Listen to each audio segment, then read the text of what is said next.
केंद्र शासनाच्या नीती आयोगाच्या आकांक्षित तालुका संपूर्णता अभियानाला बीड जिल्ह्यातील वडवणी येथे बीड जिल्हा परिषदेचे उपमुख्य कार्यकारी अधिकारी डॉ. ज्ञानोबा मोकाटे यांच्या प्रमुख उपस्थितीत सुरुवात झाली। बीड जिल्ह्यातील वडवणी तालुक्याचा यामध्ये समावेश करण्यात आला आहे। मानव निर्देशांक या तालुक्यात कमी असल्याने येथील विकासाला चालना मिळावी यासाठी हे उपक्रम करण्यात येत आहेत। पंचायत समिती येथे या कार्यक्रमाचा प्रारंभ झाला। यावेळी विठ्ठल नागरगोजे, गटविकास अधिकारी, पंचायत समिती वडवणी, सुदर्शन राख, आकक्षित तालुका फेलो उपस्थित होते। यापूर्वी तालुक्यातील कुप्पा येथे या अभियानाच्या अनुषंगाने गावातील नागरिकांची आरोग्य तपासणी करण्यात आली। 30 वर्षावरील नागरिकांची मधुमेह, उच्चदाब तपासणी आणि इतर आरोग्याची काळजी यासाठी ही तपासणी करण्यात आली। तसेच गावागावात माती परीक्षण करण्यात आले। केंद्र शासनामार्फत आकांक्षित तालुका कार्यक्रम या अंतर्गत जो आपल्या जिल्ह्यामध्ये वडवणी तालुका निवडण्यात आलेला आहे, या अंतर्गत संपूर्णतः अभियान जे की 4 जुलै 24 ते 30 सप्टेंबर 24 या कालावधीत राबवले जाणार आहे।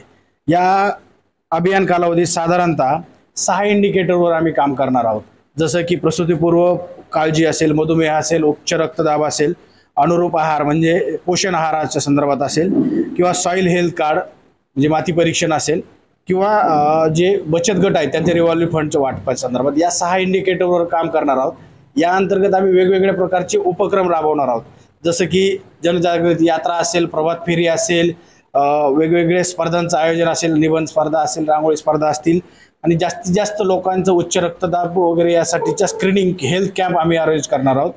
या ठिकाणी टोटल 39 इंडिकेटर आहेत, परंतु या अभियान कालावधीत आम्ही 6 इंडिकेटरवर फोकस पद्धतीने काम करणार आहोत आणि संपूर्णतः तालुका या कालावधीत काम करणार आहे।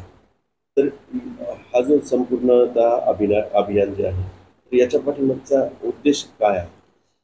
या अभियानामधनं की हा तालुका विकासाच्या काही इंडिकेटरच्या बाबतीत मागे पडलेला आहे, तर फोकस पद्धतीनं हा इंडिकेटरवर काम करून कमी कालावधीमधून त्याचे इम्प्रूव्हमेंट व्हावे, जसे की मानव विकास निर्देशांकामधनं जे काही आरोग्य असेल, शिक्षण असेल, पोषण असेल, या वेगवेगळ्या घटकामध्ये जिथं मागे आहे त्याच्यावर विशेष लक्ष देऊन त्याचा विकास करण्याचा प्रयत्न केला जातो। संपूर्णतः अभियान या 4 ते 6 याच्यामध्ये उद्घाटनाचा कार्यक्रम आयोजित केलेले आहेत। याच्यामध्ये आम्ही तालुका स्तरावर जे आमचे 10 विभाग आहेत, त्या 10 विभागांना एक पूर्व बैठक घेऊन सूचना दिली होती की त्यांनी या अभियानाच्या उद्घाटन कार्यक्रमामध्ये काय काम करायचे, आणि जो 4 जुलै ते 30 सप्टेंबर या 3 महिन्याच्या कालावधीमध्ये सरांनी सांगितल्याप्रमाणे जे 6 इंडिकेटरवर आम्ही काम करणार आहोत, त्याच्यावर फोकस करून ते इंडिकेटरमध्ये आम्हाला पूर्णतः कव्हर करायचे आहेत ते इंडिकेटर।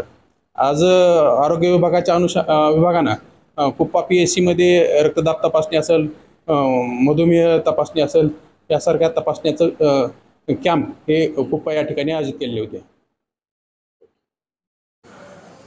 नमस्कार, मी सुदर्शन भारत राख, आकांक्षित तालुका फेलो वडवणी, जिल्हा बीड या ठिकाणी कार्यरत आहे।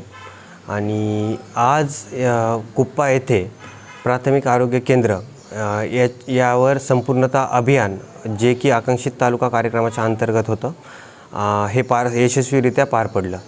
तर आज आम्ही इथं प्रसूतीपूर्व काळजी, उच्च रक्तदाब, मधुमेह, 30 वर्षापेक्षा अधिक वय असणारे वेगवेगळे पेशंट्स किंवा गरोदर माता यांची चाचणी करून यशस्वीरित्या त्यांना कसा सगळ्या आजारातनं बाहेर काढता येईल, आणि आकांक्षित तालुक्याचे वेगवेगळे जे 40 इंडिकेटर असतील त्याला कसं कमी वेळेमध्ये आपल्याला सॅच्युरेट करता येईल किंवा संपूर्णता त्याच्यात मिळवता येईल, यासाठी आमची सर्व टीम कार्यरत आहोत। याच्यानंतर येत्या 5-6 तारखेलासुद्धा विविध कार्यक्रमांचं सब सेंटरवर नियोजन झालेलं आहे, जसं की चिंचाळा असेल, उपळी, देवळी असेल, ह्या ठिकाणी कॅम्प ऑर्गनाईज करून त्या कॅम्पमध्ये अवेअरनेस प्रोग्राम पण राबवण्यात येईल। कॅम्पमध्ये उच्च रक्तदाब आणि मधुमेहाच्या चाचणी जास्तीत जास्त होतील। याच्यासोबतच TBचं एक इंडिकेटर आम्हाला आलेलं आहे, तर त्या TBच्या इंडिकेटरवर सुद्धा जनजागृती करून जास्तीत जास्त लोकांना याचे फायदे कसे मिळवून देता येतील याच्यासाठी संपूर्ण टीम खूप अतिशय उत्साहाने पूर्ण ग्राउंडवर कार्यरत आहे। आणि यशस्वी हा प्रोग्राम आम्ही पूर्ण करू असा आम्हाला विश्वास आहे. धन्यवाद.